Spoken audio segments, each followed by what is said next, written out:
ஒரு 2 பேருக்கு நடுவில் ஒரு சண்டை வருதுன்னு வச்சுக்கோங்க.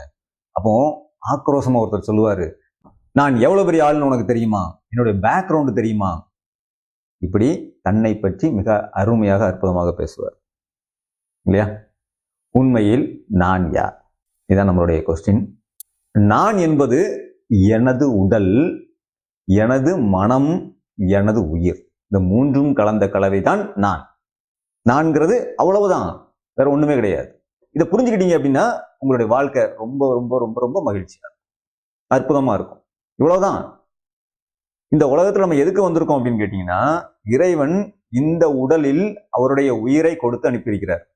அந்த உயிர் இந்த உலகத்துல எவ்வளவு நாள் வாழணும்னு ஒரு லிமிட் இருக்கு. அது வரைக்கும் இந்த உடம்புல இந்த உயிர் இருக்கும். ஒண்ணுமே இல்லாத ஒரு விஷயத்துக்காக நாம ஏகப்பட்ட கஷ்டங்களை அனுபவிச்சுக்கிட்டு இருக்கோம். ஆனால் இறைவன் இந்த உலகத்தில் உள்ள உயிர்களை எல்லாம் எதற்காக படைச்சிருக்கிறார் அப்படின்னா, ஒவ்வொரு செகண்டும் சந்தோஷமாக அற்புதமாக வாழ்றதுக்கு தான் படைச்சிருக்காரு. ஆனா நம்ம அப்படி இருக்கோமா? நிச்சயமாக இல்லை. ஒவ்வொரு நாளும் கடினமான துக்கத்திலே வாழ்ந்து கொண்டிருக்கிறோம். இறைவன் அவருடைய உயிரை இந்த உடலில் வைத்து படைக்கும் போது இந்த உடலை எப்படி படைச்சிருப்பாரு? அற்புதமா படைச்சிருக்கிறார் இல்லையா? அதுபோக ஆரோக்கியமாக தான் இந்த உடம்பை படைச்சிருக்கிறார்.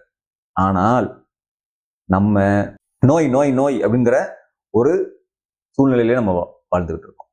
இந்த நோய் வருவதற்கான காரணம் என்ன?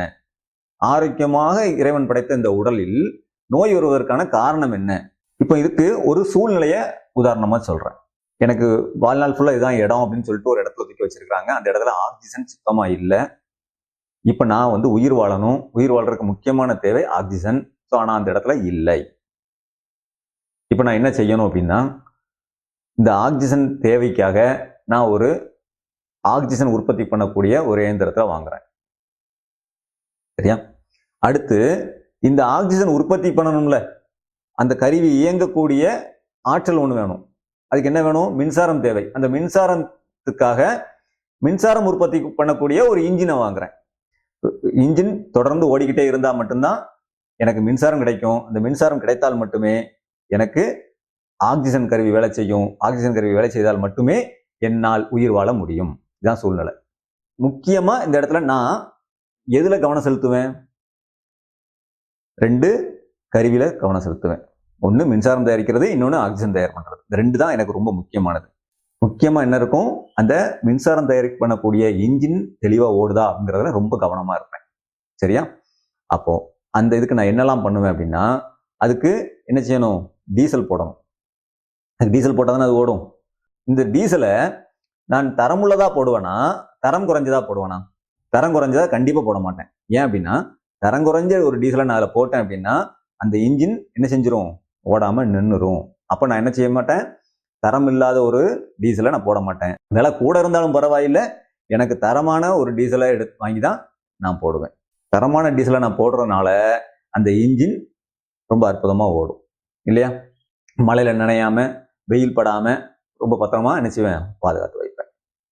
இதே மாதிரி தான் நம்ம வீட்லயும் பார்த்தீங்கன்னா 2 வீலர் வாங்குவோம், கார் வாங்குவோம். ஸோ இந்த மாதிரி ஐட்டங்கள்லாம் பார்த்தீங்கன்னா ரொம்ப அற்புதமா பராமரிப்போம். நம்மளை பொறுத்த வரைக்கும் விலை உயர்ந்த பொருட்கள் அப்படின்னு நினைச்சு எல்லாத்தையுமே மிக பக்குவமா பராமரிப்போம். இப்ப இதுல இருந்து நான் சொல்ல வர்றது என்ன அப்படின்னு கேட்டீங்கன்னா, இந்த உடம்பு தாங்க உங்களோட இன்ஜின். அப்ப அந்த இன்ஜின் எவ்வளவு முக்கியமானது, அதுக்கு போடக்கூடிய டீசல் எவ்வளவு முக்கியமானது அப்படிங்கிறது உங்களுக்கு நல்லாவே தெரிஞ்சிருக்கும். இப்போ நான் உயிர் வாழ்றதுக்கு தேவையான இருக்கக்கூடிய முக்கியமான இன்ஜினை அவ்வளவு அழகா பராமரிக்கும் போது இந்த உயிர் இந்த உடல்ல இருக்குது. இந்த உடலை நான் எப்படி பராமரிக்கிறேன்? இதுதான் முக்கியம். இந்த உடலை இறைவன் ஆரோக்கியமாக படைத்திருக்கிறான். ஏற்கனவே சொல்லிட்டேன். அப்ப அந்த ஆரோக்கியமாக படைத்திருக்கிற இந்த உடலுக்கான டீசல் என்ன? இந்த வாய் வழியாக போடக்கூடிய உணவு. இந்த உணவை நான் தெளிவாக சாப்பிட்றோமா? இதுதான் கேள்வி. நல்ல பொருளை வாயில போட்டா தானே இந்த இன்ஜின் என்ன செய்யும்? இந்த உடல்ங்கிற இன்ஜின் தெளிவா வேலை செய்யும். நீங்க சொல்லலாம், இப்ப வர்றது எல்லாமே பாய்சன், என்ன செய்யறது? இல்ல, நல்ல பொருள்கள் இருக்கு, தேடி கண்டுபிடிக்க உங்களுக்கு தெரியல, அவ்வளவுதான். அப்போ நல்ல பொருள்கள் என்ன? சில பேர் சொல்லுவாங்க, நான் தமிழ் உணவுகளை தான் சாப்பிட்டுட்டு இருக்கிறேன். என்ன சாப்பிட்றீங்க? இட்லி, தோசை, பொங்கல், பூரி, சாதம் எல்லாம் நான் தெளிவாக தான் சாப்பிட்டுட்டு இருக்கேன். அதெல்லாம் நம்மளுடைய தமிழ் உணவுகள் இல்லை. நம்மளுடைய மூதாதையர்கள் மிக அற்புதமாக நாம் வாழக்கூடிய தட்பவெப்ப நிலைக்கு ஏற்ப அழகான உணவுகளை அற்புதமா செஞ்சு கொடுத்துருக்காங்க, சொல்லி கொடுத்துட்டும் போயிருக்காங்க.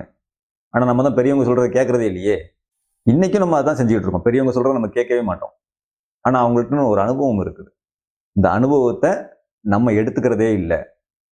அப்போ அவங்க கிட்ட இருந்து என்ன தெரிஞ்சுக்கிறோம் அப்படின்னா, நம்மளுடைய பிரதான உணவு, முக்கிய உணவு என்ன அப்படின்னு கேட்டீங்கன்னா, கம்பு, கேழ்வரகு, வரகு, திணை, குதிரைவாளி, நவதானிய வகைகள், பயிர் வகைகள், கடலை வகைகள், இதுதான் நம்மளுடைய பிரதான உணவு. ஆனா அதையெல்லாம் விட்டுட்டு நம்ம அரிசியே தொடர்ந்து சாப்பிட்டுட்டே இருக்கோம். அது மட்டும் இல்லாம தேவையில்லாத உணவுகள் எல்லாம் என்ன செய்யறோம், உள்ளுக்குள்ள போட்டு வச்சு வச்சு சாத்துறோம். எவ்வளவு திங்க முடியுமோ, டேஸ்டா இருந்துச்சுன்னா, நல்லா இருந்துச்சுன்னு வச்சுக்கோங்க, எவ்வளவு உள்ள தள்ள முடியுமோ அவ்வளவு உள்ள தள்ளி தள்ளி தள்ளி டம்ப் பண்ணிக்கலாம். அப்ப நம்ம உடம்பு ஆரோக்கியமா இருக்குமா? இருக்காது இல்ல. அப்ப இந்த உடம்பு ஆரோக்கியமா இருக்கணும், இந்த உடல் ஆரோக்கியமா இருக்கணும்னா என்ன செய்யணும்? என்னால முழுசா மாற முடியாது, உண்மைதான், மாறவே முடியாது. கொஞ்சம் கொஞ்சமாவது என்ன செய்யணும், நம்மளுடைய உணவுகளை மாற்றுறதுக்கு முயற்சி பண்ணணும். நம்மளுடைய தானிய உணவுகள் மிக மிக அற்புதமானது. அதை எப்போ சாப்பிடணும் அப்படின்னு கேட்டீங்கன்னா, காலை முதல் உணவாக இந்த தானிய வகைகளை சாப்பிடணும். ரொம்ப ரொம்ப முக்கியமான விஷயம். அதாவது வெறும் வயிற்றில் காலையில இந்த உணவை எடுத்துக்கிட்டோம் அப்படின்னா, சத்து நிறைந்த சக்தி நிறைந்த உணவை நம்ம காலையில எடுத்துக்கிட்டோம் அப்படின்னா ரொம்பவே அற்புதமா இருக்கும்.